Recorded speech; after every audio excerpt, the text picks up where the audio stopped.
Rendez-vous d'Alfred Hitchcock, raconté excellemment par Serge Sauvion. Aujourd'hui, le défaut de la cuirasse de Bruce Walton.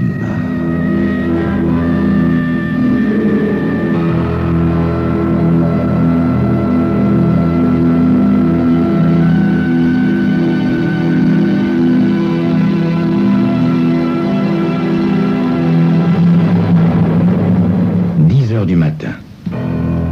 Comme il le fait ponctuellement depuis 13 ans, Slater arrive à l'hôtel particulier du colonel Kolb. C'est un matin gris. Il tombe une pluie fine et dans le brouillard, l'hôtel particulier ressemble plus que jamais à un château médiéval. La clé à peine engagée dans la serrure de la porte de service, Slater entend un violent choc métallique suivi d'un juron en provenance du fond de la cour. Surpris, un peu inquiet, il s'avance dans cette direction et découvre qu'un camion est garé le long de l'aile gauche de l'hôtel particulier, devant la double porte d'entrée donnant accès à la salle des armures. Et ce qu'il voit le glace d'effroi. Un homme de forte corpulence, vêtu d'une veste de cuir noir, ramasse sur le sol les parties d'une armure disloquée qu'il lance à l'intérieur du camion sans aucun ménagement. Un autre expédie sur le sol les brassards, les aumes, les précieux gantelets qui tombent avec un bruit horrible et déchirant. Ces barbares n'ont aucun respect pour ces objets magnifiques. Slater en est abasourdi, gagné par une espèce de terreur devant cet acte odieux. Il les interpelle, dominant le tremblement de sa voix. « Qu'est-ce que vous faites ici ?» L'homme à la veste de cuir ricane. « T'occupe pas de ça, mon petit !» Slater se sent outragé. Il déteste qu'on se moque de sa très petite taille et de son aspect chétif. « Je vais prévenir la police !» menace-t-il. « Je suis le secrétaire particulier du colonel Kolb et le conservateur de sa collection d'armures. Arrêtez immédiatement ce massacre. Vous ne vous rendez pas compte de ce que vous faites. » L'homme se contente de hausser les épaules tout en continuant sa besogne. « Kolb !» laisse-t-il tomber. « Connais pas. Nous, faut qu'on ait déménagé tous fourbiers avant 4 heures. » Slater, le cœur battant à tout rompre, se précipite à l'intérieur et constate le désastre. Des armures gisent comme des cadavres sur les dalles de pierre. D'autres déménageurs les fourrent pêle-mêle dans des caisses de bois. Un homme, juché sur une échelle, arrache des murs les hallebardes et les boucliers. Quelle horreur! Slater a l'impression de vivre un cauchemar. Mais que se passe-t-il? Mais que se passe-t-il? Luttant contre une sensation d'étouffement, il parvient à son bureau, qu'il ouvre avec sa clé personnelle. Là, il éprouve un soulagement passager.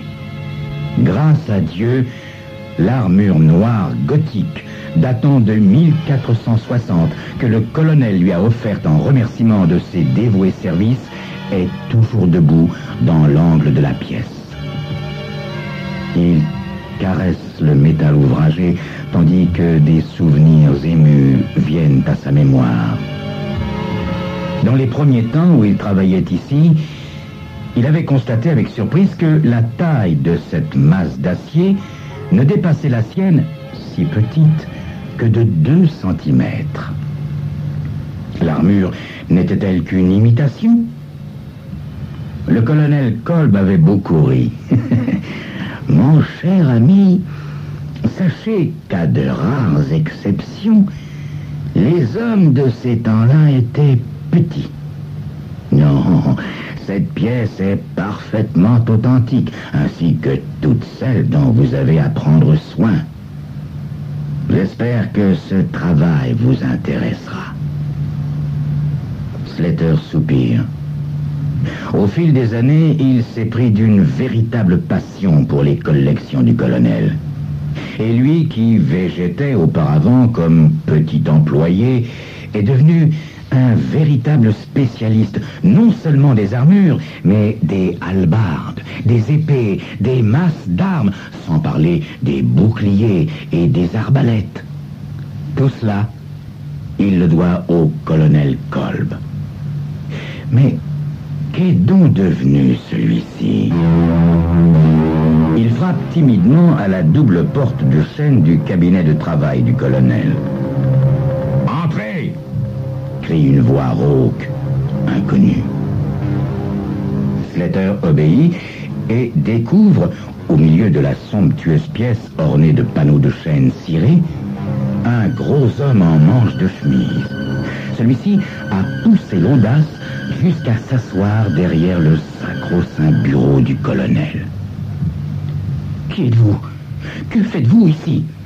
lance Slater d'une voix tremblante. L'autre sourit, amusé. « Je suppose que vous êtes Slater, le secrétaire du vieux. Moi, c'est Joe Scud de la City Trust. Nous sommes ici pour l'hypothèque. » « Il faut que je voie le colonel Kolb tout de suite. » Joe Scud ricane avec vulgarité. « Vous n'êtes pas au courant, mon petit vieux? Le colonel a cassé sa pipe dimanche. Crise cardiaque. » Slater, effondré, se laisse tomber dans un fauteuil. Le colonel Kolb, mort. C'est terrible. Il a l'impression que tout est en train de s'écrouler. « Navré, mon petit vieux, » dit Joe Scud. « Bah, il était plus très jeune, hein? Pour ce qui est de vous, avec votre bagage et votre expérience ici, vous devriez pouvoir vous recaser. Tiens, passez donc à notre banque demain, on vous trouvera un petit quelque chose. » Mais il ne s'agit pas de cela. Sa collection, des hommes sont en train de tout emporter, c'est terrible. Le gros homme hausse les épaules. Il se verse un bon verre de whisky, utilisant la sacro-sainte bouteille du colonel. Slater trouve qu'il ressemble à un gros porc et commence à le haïr. « Vous frappez pas, mon petit vieux, » dit Joe Scud, après avoir avalé une rasade. « On va démolir ce tas de vieilles pierres, et vous savez ce qui poussera à sa place? Un immeuble moderne de 35 étages. Au rez-de-chaussée, un supermarché. Au-dessus, des appartements avec terrasse individuelle. Le fric que la banque va pomper, je vous dis que ça. » Mais jamais le colonel n'aurait voulu cela. C'est une honte. Il voulait transformer cet hôtel particulier en musée. Et j'en aurais été le conservateur. Il me l'avait promis. Joe Scud hausse les épaules. Vous rêvez, mon pauvre. C'est bien une idée de vieil excentrique. Tous ces trucs-là, ces armures, ces machins rouillés, qui s'en soucie aujourd'hui, hein? Un musée, ça rapporterait que des clopinettes. Nous, à la banque, on a le sens des réalités. Mais c'est honteux. Tout ce travail et ce magnifique hôtel particulier. D'abord, vous n'avez pas le droit. Le gros homme vide son verre. Il commence à être agacé par les récriminations de cet avorton. Du calme, mon petit ami, du calme, du calme. D'abord, le vieux n'a fait aucun testament demandant noir sur blanc que sa baraque devienne un musée. Il a laissé sa fille libre d'agir à sa guise. Et elle, les antiquités, elle s'en moque bien. Quand je lui ai dit le prix qu'on offrait pour les murs, avec la levée de l'hypothèque en prime, vous pensez qu'elle a sauté sur l'occasion? Un joli paquet de fric, ça se refuse pas, non? Slater ne répond pas. Il est anéanti. Une partie de sa vie vient de partir en fumée. Il ne sait plus où il en est. Tout lui semble absurde, irréel. Pour ce qui est de toutes les vieilleries qu'il conservait si pieusement, poursuit Joe Scud, faut pas vous en faire. Un type du Canada m'en a donné un fameux prix. Faut dire que la réputation de collectionneur du vieux était plus à faire. Contrat signé, chèque expédié, il a déjà envoyé les déménageurs, vous avez vu. Ils sont payés à la tâche, alors j'aime autant vous dire qu'ils feront pas dans la dentelle. Bah, tous ces trucs-là, on a cogné dessus pendant des siècles, hein. Alors, une fois de plus ou de moins, quelle importance. Slater sent la haine le gagner.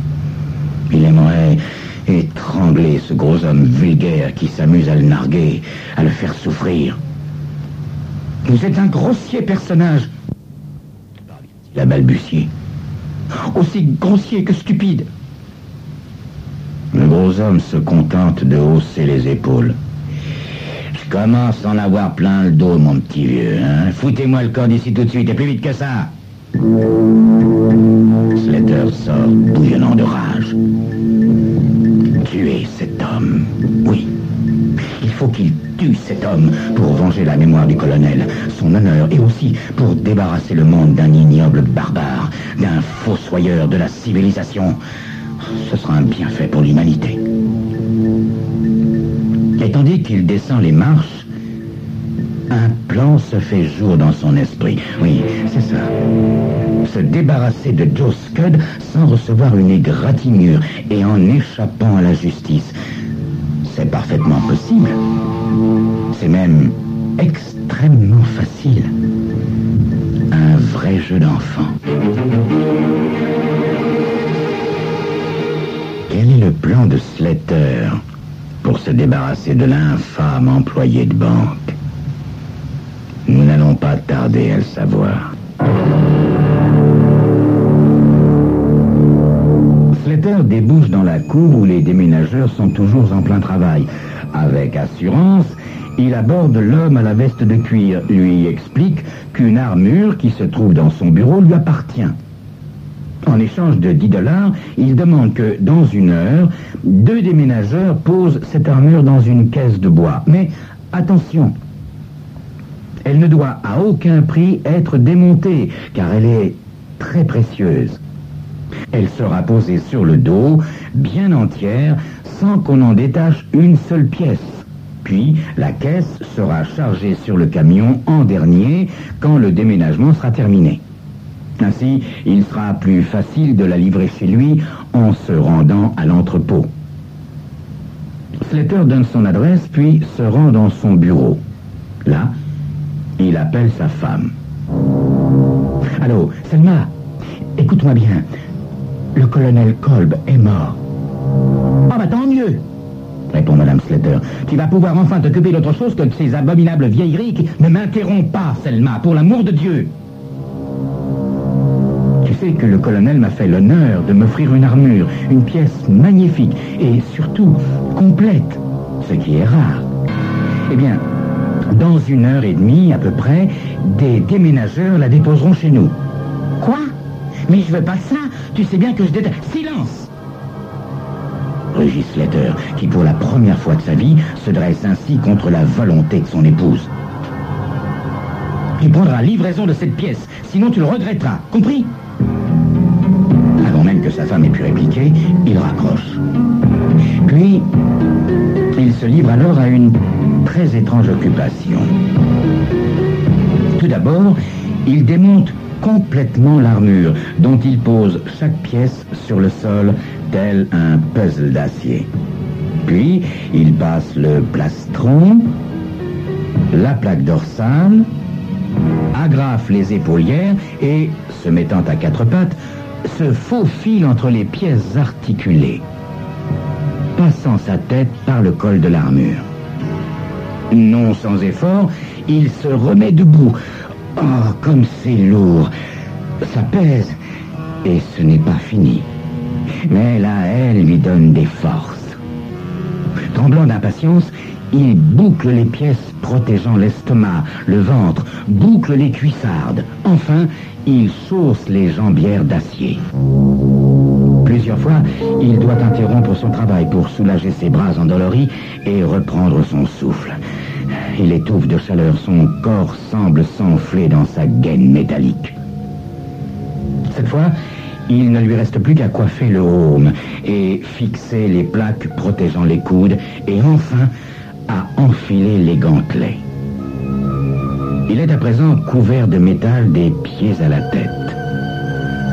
Faisant quelques pas dans la pièce, Il a l'impression que ses pieds chaussés d'acier tombent à chaque pas sur le sol comme des blocs de fonte. L'armure grince, mais il pallie cet inconvénient en huilant les jointures. Il se sent fort et sûr de lui, tel un preux chevalier du Moyen-Âge. 5 minutes plus tard, il cogne à la porte du bureau du colonel avec son bras d'acier.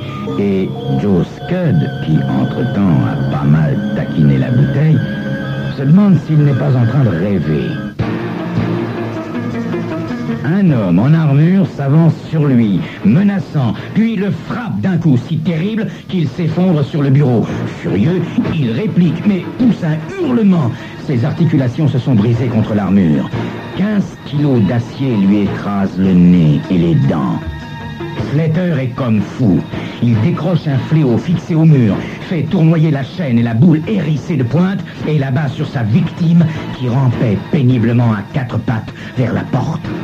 Joe Scud est foudroyé.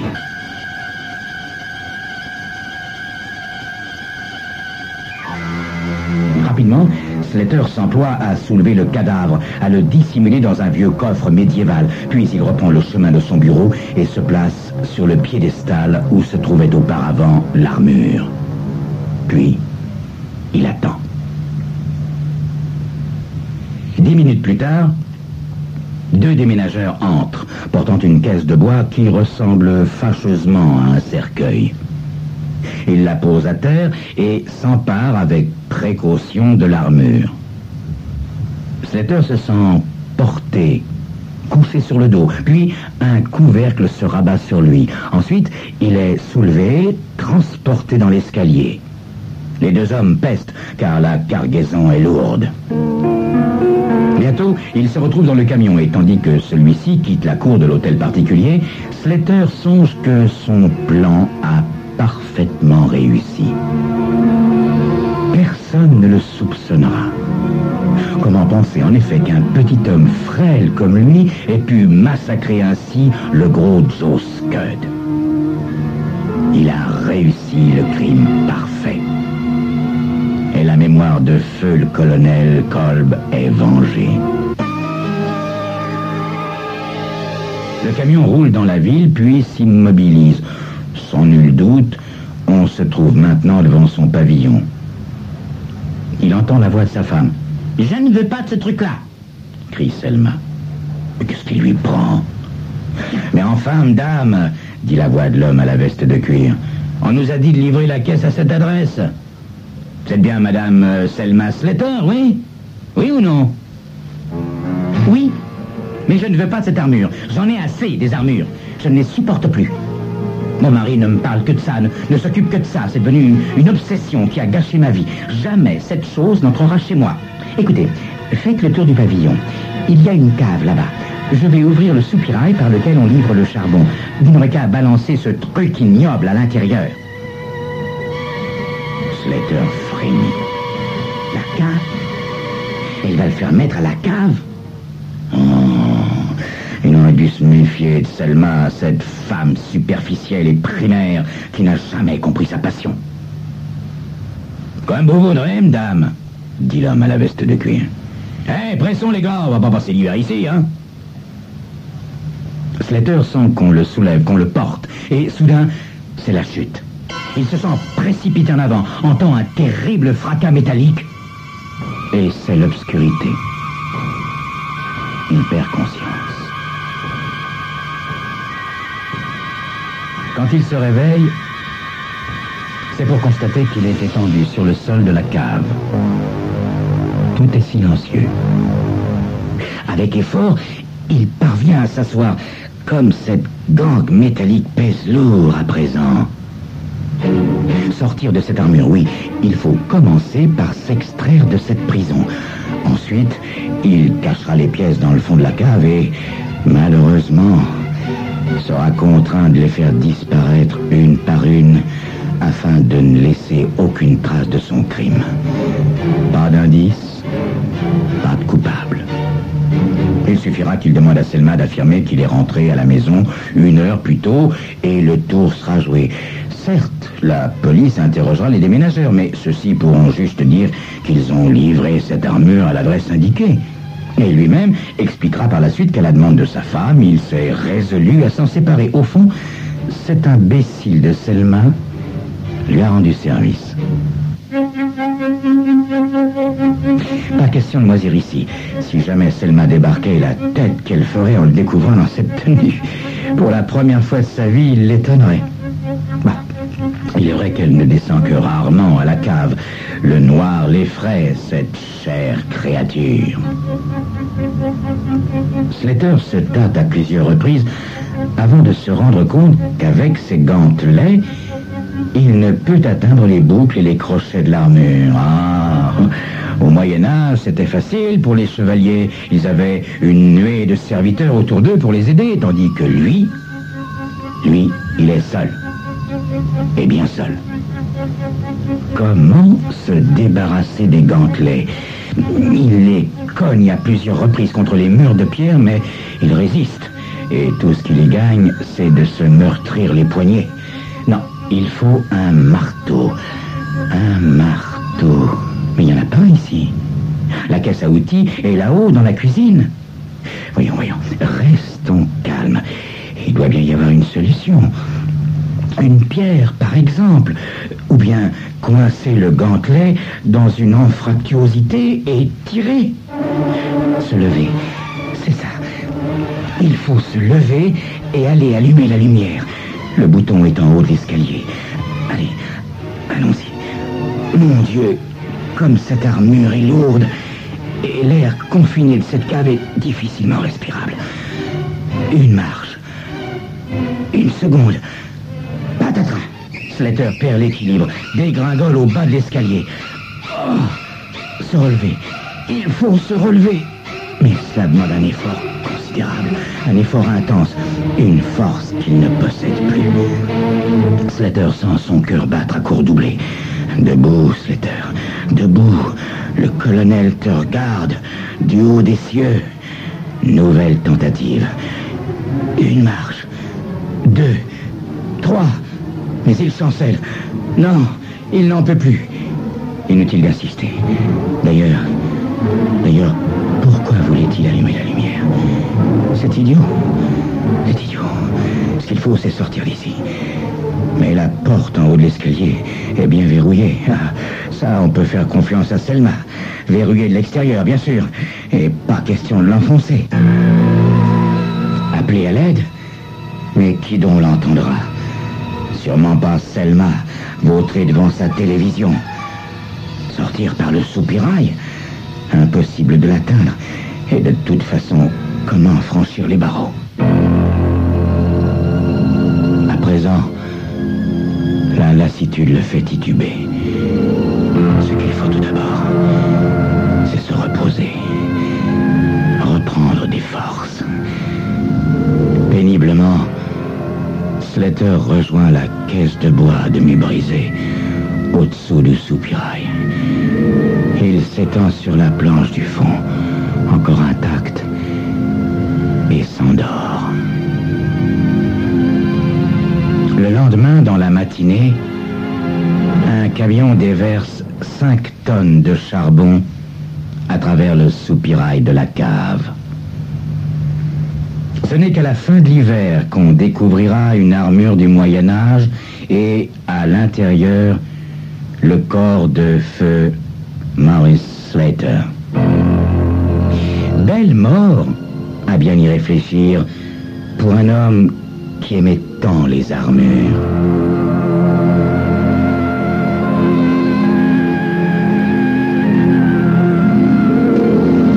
C'était Crime Story, les rendez-vous d'Alfred Hitchcock, racontés par Serge Sauvion. Aujourd'hui donc, le défaut de la cuirasse de Brice Walton.